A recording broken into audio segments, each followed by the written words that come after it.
Hello and welcome back to the Allan Kardec USA channel, where we discuss the doctrine of Spiritism as codified in the studies and writings of Allan Kardec. I am really excited about this project that I'll be working on and presenting here on the Allan Kardec USA channel. I recently discovered a Russian TV series called Detective Anna. Now, this series has been around since the year 2016. That's 9 years ago. So I don't know how I've missed it, since the series is heavily involved with Spiritism. I was just scrolling around and browsing shows on the TV one night, and Detective Anna appeared in my suggestions. When I pressed enter on my remote to see more, in the description for the very first episode, I saw this. While trying to make sense of her disturbing dreams, Anna's uncle sparks her interest in Spiritism. And then, looking ahead, I saw where some episodes had the word Reincarnation in the title of the episode. So I watched the first episode, and I've been hooked ever since, especially after seeing twice during that first episode someone reading the Medium's book by Allan Kardec. Here we see Anna's uncle, Pyotr, who I will talk more about later, reading that book. And after Anna asks her uncle to lend her the book, we see her reading it as well. Now, when the cover of the book first appeared on screen with its Russian wordings on the cover of the book, the subtitles only showed the Book of Mediums. It didn't say the name of the author. And I wondered if we're talking about the same book. So I took a screenshot of the Russian language book cover and uploaded it to AI for a translation. And sure enough, AI responded with this. The name Allan Kardec is at the top of the cover. The title, The Book of Mediums, is in the center of the cover. At that moment, I felt like AI had just given me a Christmas present. Now, a few things I want to mention before we get into that first episode. First, the actors and language is Russian, so it's necessary to read subtitles, which I have no problem with. Second, if you want to watch this series, it's available on multiple sources. The Roku channel, Tubi TV, Prime Video for free if you have a subscription. And it's even right here on YouTube on a channel for a company that has the rights to the production. While doing research on this project, I learned that the Detective Anna series was once also on Netflix, but that Netflix stopped streaming the series and cut off all ties with Russian production companies after Russia invaded Ukraine. So they stopped showing it. It's like Netflix is punishing Russia for invading Ukraine, but I'm not going to get into the politics of all that. Anyway, just a few more things on this. One, the series takes place during the late 1800s, which is shortly after the publication of Allan Kardec's works in France. And I, for one, really love those really old historical sites and fashions of that time. So that was yet another plus for me. The cinematography is spectacular. The Russians went all out to make the time period look authentic. Also, very importantly, my presentations here will contain spoilers. That means that I will discuss the storylines and plots in detail and provide explanations of what happened, including in the endings. So if you don't want spoilers, go ahead and watch the episode first and then come back here later. I'm sure that I will explain things that you didn't understand during the episode. Another thing, YouTube does not allow me to play video of the series because of copyright restrictions, but I am allowed to use still images, screenshots, along with the discussion. There are 2 seasons of Detective Anna, which appears strange since it began in the year 2016. So 9 years for 2 seasons. I did see where there was a long pause in production between one episode and the next, after the COVID pandemic hit in the year 2020. And even though the Russians are saying that the production has never been canceled, they did stop making episodes once again after their war with Ukraine began. Looking at reviews, there are a lot of people who love the show, saying they can't wait until it starts up again because the last episode they made ended with a cliffhanger. Before we get into the details of the first episode, I want to get you familiar with those who I consider as four of the main characters. First, of course, is Anna. Anna, I believe, is 19 years old, but she seems to act like a much younger teenage girl, kind of silly, rebellious, and free spirited, with a bubbly personality. She rides around town on a bicycle, something that seems to be rare in those times. And other characters actually refer to the bike as a two-wheeled contraption. Anna comes from a prominent family. Her father is a lawyer. Anna realizes that she has the ability to see and communicate with spirits of the dead, particularly murder victims. And she ends up using that gift to help the town's detective, Yakov Stolman, to solve crimes. Now, I've only seen the first few episodes, but there also appears to be a romance brewing between Anna and Detective Stolman. She seems to have a crush on him, and he appears to be very fond of her. There does seem to be about a 10-year difference in age between Anna and Detective Stolman, but we have to remember that this was common in that time period, especially in other cultures, such as in Russia. Another reason I suspect the romance will eventually happen is because in the first episode, right at the start, Anna is dreaming, and in the dream, she is dancing with Detective Stolman, a man that she hadn't met yet when she was having that dream. As far as Detective Stolman, not much is known about his background at the start of the series. Much is still a secret, but I think more will come out later. Stolman had a high ranking position as an investigator on the police force in St. Petersburg, which at the time was also the capital of Russia. But he was released from his duties because of some problem. Like I said, most of that is not really known yet. And he was sent to the small town of Zatonsk to take over as chief of police there, the town where Anna lives. That's how he was demoted. There was also some kind of falling out between Detective Stolman and a woman that he was having a relationship with in St. Petersburg. And in the first episode, he is seen burning a picture of her. Now, Detective Stolman comes across as a brilliant Sherlock Holmes type character when it comes to solving crimes. Now, throughout the first few episodes, and I don't know how long that will go on, he does not believe in all the supernatural, paranormal mumbo jumbo coming from Anna, who helps him solve murder mysteries, according to her, by talking to the spirits of the victims that were murdered. He does not deny that the information from Anna was extremely helpful in solving the crimes, but he attributes it to luck on her part, or a good guess on her part, and coincidences. Pyotr Mironov is Anna's uncle, who she is very fond of because he is accepting and a believer of her gift. He also studies Spiritism. At the start of the first episode in the series, Pyotr, which, by the way, is the Russian way of saying Peter, was away in Paris where he spent a lot of time attending Spiritist gatherings and learning all about Spiritism. He had moved to Paris shortly after the death of a woman that he was in love with named Yekaterina, who was later found dead in a river. Her death was declared by authorities to be a suicide. The last main character that I will mention is Anton, who is an investigator with the police department in Zatonsk, and he is Detective Stolman's assistant. Now, while Detective Stolman doesn't believe in anything paranormal, supernatural, ghosts, and spirits, Officer Anton, however, comes across as a person who is very superstitious, and he is easily spooked by strange events.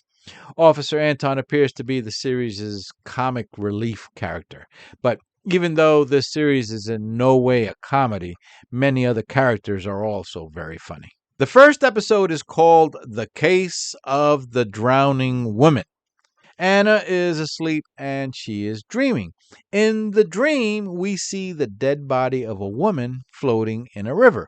We later find out that woman's name is Yekaterina, who died 5 years earlier, the woman who was in a relationship with Anna's uncle. But Anna doesn't know this during the dream. Also in the dream, Anna is dancing with a man she does not know. We later learn that man is a detective, Detective Stolman, who Anna has not even met yet. She sees that man several more times in the dream.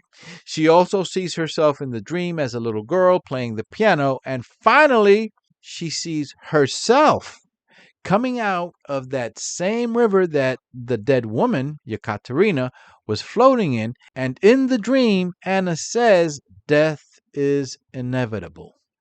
That's when Anna wakes up in a bit of a shock at what she had dreamed. Later that day, Anna is enjoying riding around on a bicycle that her uncle Pyotr got her from France, and he is showing her how to ride it. On the front porch of the house, her mother Maria is talking to a woman who is a neighbor. That woman's name is Uliana Gromova, who was in a relationship at one time years before with Anna's uncle Pyotr before he moved away to Paris. And it is obvious that she is still very much in love with him, but Pyotr is not interested. After the relationship with Uliana Gromova ended, he began a relationship with another woman who was later found dead in the river, the woman, Yekaterina, who Anna had seen in her dream. Later in the day, Anna rides through town on her bicycle, and because she is still a little clumsy riding it, she brushes against Detective Stolman walking along a roadway, and she apologizes. Stolman had just arrived in town for the first time. Anna suddenly lets the bike drop away from her and turns around in shock, remembering how that man is the same man that had appeared in her dream. Anna learns that her uncle Pyotr will be attending a seance later in the evening, and she begs him to take her with him. Pyotr knows that his brother, Anna's father, and her mother Maria would be very much against it, but she tells Pyotr that she will handle them. Anna's parents, Victor and Maria, have been trying to prevent her from her interests in communicating with ghosts, they call it. One thing I want to point out, Stolman is always seen walking around with a small cane. This was also referred to as a walking stick back then. Back during Victorian times, for example, it was very common to see men walk around with a short walking stick, typically with a unique knob made of some precious stone on the end of it. It was a fashion. It did not mean that the person with the cane was disabled. It was more of a cultural symbol of a man's elite social status in society. Meanwhile, Detective Stolman arrives at the police station where it appears the chief of police, an old man there, is retiring, or maybe he's being promoted, and that man turns the office over to Stolman. Stolman also gets an investigator named Anton to be his assistant. Not long after, Stolman and Anton arrive at the scene of a murder in town, and the brilliant Sherlock Holmes type Stolman quickly solves the murder and apprehends the killer, who was gathered with the crowd that had formed around the body. Of course, this scene was basically just to show us how smart Stolman is. Anna arrives with her uncle Pyotr at the home of a woman named Tatiana, where the seance will be conducted. Tatiana introduces her husband to Pyotr. The husband looks old enough to be her grandfather. Also, there is a friend of Tatiana, Uliana Gromova, the woman who has been in love with Pyotr for many years. And there are two other men introduced. One is a painter named Mazayev, and the other a poet named Semyonov. What nobody knows at this point is that Pyotr has been having an affair with Tatiana, the woman who lives in that home. Pyotr informs the rest of the group that he is a medium, and Tatiana's much older husband, who thinks this is all a silly show and doesn't believe any of it, but his wife asked for this seance and he wants to please her, so he directs everyone to take their seats to get started. Now, Tatiana's husband, by the way, happens to be a very wealthy factory owner. Piotr explains to everyone about spirits and the spirit world. And then the seance begins after Tatiana asks Piotr to call on the spirit of Marie and Lenormand, who was a famous French psychic during the times of Napoleon. Tatiana wants to know if a wish she made earlier that day will come true. Now, Piotr begins calling out for the spirit of Marie Lenormand, and suddenly he goes into a trance as though the spirit has possessed his body. And Piotr, who we think is now Marie Lenormand talking, begins yelling at Tatiana, telling her that her wish will not come true, and that death is inevitable, and that she will die. Now, we don't know at this point if Piotr is faking being possessed, but he's putting on a really good performance if it is fake. Ultimately, Tatiana is traumatized by the words spoken by Piotr, or Marie Lenormand. And the husband, who doesn't believe any of Piotr's shenanigans, becomes very angry by this man saying that his wife is going to die. Meanwhile, while this is going on, Anna sees a spirit, a young woman, standing near the table. Now, this is real, but Anna doesn't say anything.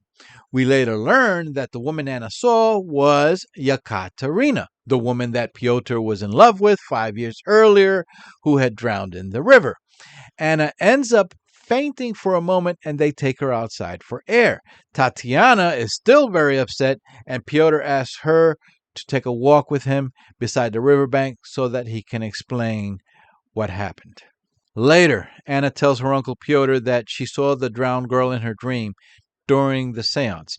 After they are back home, Anna wants to call on the spirit of the drowned woman she saw at the seance and in her dream, who we know is Yekaterina. The spirit of Yekaterina appears, and Anna suddenly has a vision of her uncle talking to Yekaterina by the riverbank, and later she sees the same woman falling into the river. She wants her uncle Piotr to explain, but he refuses to talk about it. The following morning, we see Anna reading from Allan Kardec's The Medium's book, and she sees a passage in the book that reads, "In order to call the spirit of a drowned person, one needs to go to the river and submerge a mirror in the water. You will see the spirit you are calling in the reflection." Now, I have read the Medium's book quite a few times over the past 40 years or so, and I do not recall seeing those lines. But I decided to search anyway, and I was right. That passage does not exist. It was totally made up by the people who made this episode.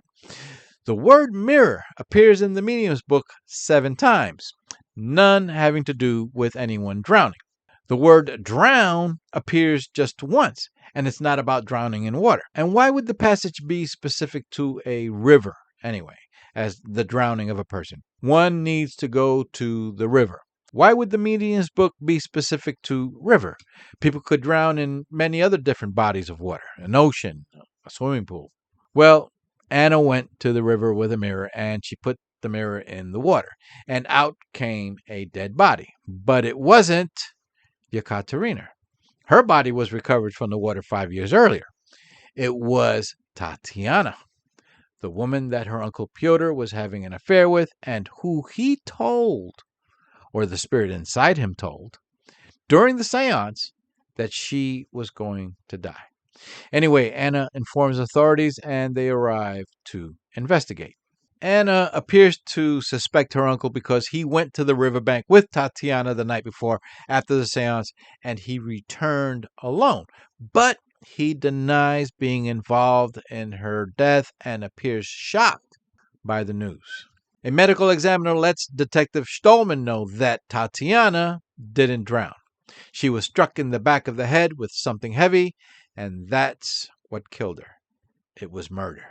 We later see Uliana Gromova, the woman in love with Piotr, accusing Piotr by saying that he was the last person seen with Tatiana and he returned to her house alone that night. Uliana Gromova suggests to Peter that they both run away together and leave town, but Piotr insists that he is innocent and he will not run. Uliana Gromova then threatens Piotr by telling him that if he doesn't come back to her and leave with her that she will notify authorities that he is the killer. But Pyotr dismisses her threats. Detective Stolman first questions Tatiana's husband. Of course, husbands are always the first suspects. Stolman's assistant, Anton, asked Tatiana's husband why he wasn't bothered that Tatiana wasn't home the entire night, and the husband explains that they sleep in separate bedrooms. He thought he would see her at breakfast. The husband also says that a strange piece of paper in Tatiana's bedroom was found that says, "Death is inevitable." Detective Stolman sees how it is all written in capital letters so that whoever wrote it can't be identified by the writing. I suppose in Russian, if all letters are uppercase capital letters, they all look exactly the same. When Detective Stolman arrives to question Pyotr, Uliana Gromova is there, and she tells the detective that both the poet and the painter, Semyonov and Mazayev, hit on Tatiana the night before. They were courting her. That's a lie.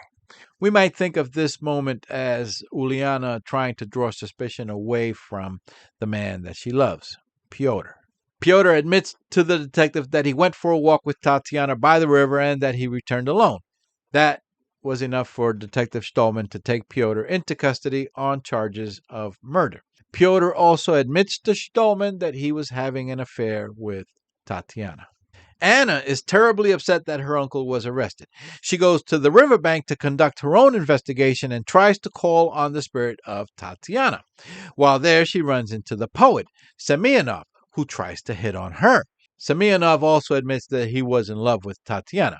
He talks about writing poetry dedicated to Tatiana. Anna begins to suspect that the poet had something to do with Tatiana's murder. The poet also mentions that the painter, Mazayev, went back to the house because he lost his cane or left his cane there. While riding away from the riverbank, Anna sees the spirit of Yekaterina, the same woman that appeared to her in the seance at Tatiana's house, the one who died in the river 5 years earlier, the woman that was in a relationship with her uncle. Yekaterina directs Anna to something in the ground and then disappears. Right there on the ground, hidden under some brushes, is the cane that belongs to the painter Mazayev, and it has fresh blood on the knob. Now, I thought Anna was going to take that cane to Detective Stolman, but instead, she goes first to the home of the man who owns the cane, the painter, Mazayev, but she hides the cane first. She then tells Mazayev that she wants to buy his cane as a gift for her uncle because it has this beautiful knob on it. Mazayev was drunk and asleep when Anna woke him up. Mazayev says he doesn't remember anything from the night before and will get her the cane later. He doesn't admit that it's lost. Anna then takes the cane to Detective Stolman and tells him about her conversation with Mazayev. Now that Stolman has the murder weapon, he arrests Mazayev, but later lets him go. Anna and Stolman go to the riverbank and she shows him where she found the cane. Stolman finds other traces of blood in that area and now knows that the murder happened in that spot. Anna theorizes that the poet, Semyonov, got the cane from Mazayev and it was he who killed Tatiana. She gathers up poetry he wrote for Tatiana about love and death to prove her theory. Back at the station, Detective Stolman sees that the invitation for the seance that the painter Mazayev received is on the same exact paper as the threatening note found in Tatiana's bedroom. Stolman also learns that the invitation he received was sent by Uliana Gromova, the woman obsessed with Pyotr. Mazayev said he went back to Tatiana's house looking for his cane, but couldn't find it. But after the poet, Semyonov, assaults Anna because he wants her for himself, he's arrested. While being questioned, he admits that he was in love with the woman who died 5 years earlier, Yekaterina, and also with Tatiana, but that he didn't kill them. Detective Stolman lets the poet go, which surprises Anna. Anna then suggests that they all hold a seance again together with everyone that was there the first time to determine who the real killer is. She said she will call on the spirit of Tatiana to say who killed her. Stolman believes that's all fake and a waste of time, but Anna convinces him to allow the seance. So everyone is there again at the home of Tatiana's husband, except for Tatiana, of course. The detective is also present. He escorted Pyotr to the seance because Pyotr is still in custody. Pyotr brought his Ouija board, and everyone at the table places a hand on the slider for the Ouija board. Pyotr asks to call upon the spirit of Tatiana, but he's not able to. So Anna takes over, and she calls out to Tatiana, but Tatiana does not appear. Anna then calls out for the spirit of Yekaterina, and suddenly both spirits, Tatiana and Yekaterina, appear. Anna asks them who killed them, and both spirits point directly at Uliana Gromova. The slider on the Ouija board was also moving, and the men at the table all saw that the slider spelled out the name Gromova. Anna accuses Uliana Gromova, who denies she is the killer. And then the detective takes over. He shows Uliana the papers that the invitations to the first seance were written on, and the papers with the threatening message left in Tatiana's room.